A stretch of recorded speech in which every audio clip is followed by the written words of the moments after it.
Saya mengikuti perkembangan situasi di lapangan terkait dengan penolakan undang-undang TNI yang saat ini gerakannya meluas. Meskipun menjelang Ramadan berakhir dan akan memasuki Hari Raya Idul Fitri, tetapi gerakan masyarakat sipil bersama mahasiswa yang menolak undang-undang TNI ini dan minta undang-undang TNI ini dicabut terus membesar. Meskipun di beberapa tempat terlihat ada gerakan tandingan yang mendukung undang-undang TNI, tetapi hanya dihadiri dan dilakukan oleh unjuk rasa sekitar 5-10 belasan orang, tidak signifikan.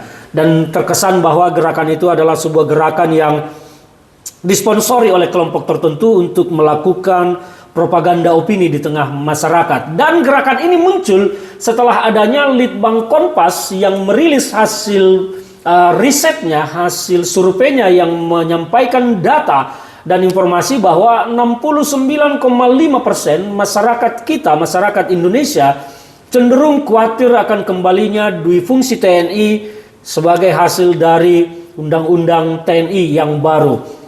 Kekhawatiran ini tentu bukan tidak beralasan, atau ini bukanlah sebuah kekhawatiran yang mengada-ada atau muncul begitu saja. Tetapi muncul kekhawatiran ini melihat dari sejarah perjalanan bangsa. Nah, saya juga memperhatikan banyak upaya-upaya yang provokatif saat ini justru bukan dari gerakan masyarakat ini. Kalau kita membandingkan data riset dari Litbang Kompas yang merilis bahwa 69,5% itu cukup tinggi. 69,5% cenderung khawatir dengan duifungsi TNI atas undang-undang TNI ini, maka saya punya kesimpulan gerakan mahasiswa dan masyarakat sipil sekarang ini adalah gerakan organik yang muncul dari pemikiran atau perasaan yang secara umum majority di tengah masyarakat kita yang berkembang. Jadi ini bukan sebuah gerakan yang disponsori oleh asing untuk mengacaukan kita, tetapi ini adalah gerakan murni dan organik dari masyarakat, dari perasaan masyarakat. Kalau kita berkaca kepada hasil Litbang survei Litbang Kompas yang merilis 69,5% khawatir dengan difungsi TNI. Dan ini harus kita hormati. Saya juga berpikir bahwa pemerintah tidak boleh terus berdiam diri dengan situasi yang ada, karena kondisi ini kalau dibiarkan tentu tidak baik di tengah masyarakat kita. Maka diperlukan kebijakan yang ekstrim mungkin dari Presiden Prabowo untuk menyelesaikan kemelut ini. Karena kalau tidak, ada indikasi bahwa kemelut ini akan semakin membesar dan bukan semakin diam. Justru masyarakat kita ini tipikalnya dari dulu adalah tipikal pemberontak. Saya berani mengatakan itu, kenapa? Karena kita telah melakukan pemberontakan terhadap kekuasaan yang sewenang-wenang sejak masa penjajahan.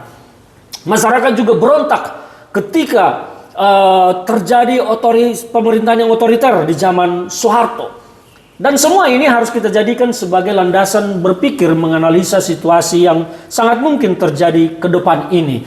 Saya menyayangkan juga pendapat-pendapat dari beberapa pihak yang cenderung mendiskreditkan gerakan mahasiswa dan masyarakat sipil. Apalagi ada yang menyatakan bahwa gerakan ini digerakkan oleh bandit yang memprovokasi untuk mengacaukan, membenci TNI. Saya melihat di lapangan itu semua orang cinta kepada TNI. Semua orang senang dengan TNI. Bahkan semua orang senang kalau berteman dengan TNI. Ada kebanggaan di situ. Berteman, bergaul dengan TNI, dengan prajurit saja senang. Apalagi dengan perwira, apalagi dengan jenderal. Orang bangga. Jadi tidak ada alasan untuk membenci TNI. Tidak sama sekali. Masyarakat tidak akan pernah membenci TNI, tetapi masyarakat selalu suka dan mencintai TNI. Jadi jangan ada opini yang menyatakan bahwa demo ini karena benci TNI. Apalagi ada orang yang bilang hanya PKI. Aduh, otaknya di mana itu orang? Nggak ada. Semua masyarakat kita cinta dengan TNI. Masyarakat kita berlomba-lomba untuk bisa berteman dengan TNI. Berlomba-lomba masyarakat sipil untuk bisa masuk menjadi TNI. Jadi tidak ada alasan membenci TNI. Yang tidak disukai itu adalah kebijakan pemerintah yang dianggap menggerakkan TNI yang fungsinya sesuai konstitusi adalah soal kedaulatan dan pertahanan, digerakkan untuk menjadi kekuatan yang akan melindungi penguasa, melindungi kekuasaan, melanggengkan kekuasaan. Itulah kekhawatiran masyarakat dengan duifungsi TNI. Jadi bukan karena masyarakat benci dengan TNI, tidak sama sekali. Gue berani taruhan potong leher, tidak ada masyarakat kita benci TNI. Masyarakat kita cinta TNI. Semua masyarakat kita bangga dengan TNI. Apalagi bisa berteman dengan jenderal. Wow, ya itu bangganya setengah mati. Fotonya kalau sempat berfoto, bahkan kalau perlu dipajang di ribuan tempat, bolak-balik diposting di medsos. Itu masyarakat kita.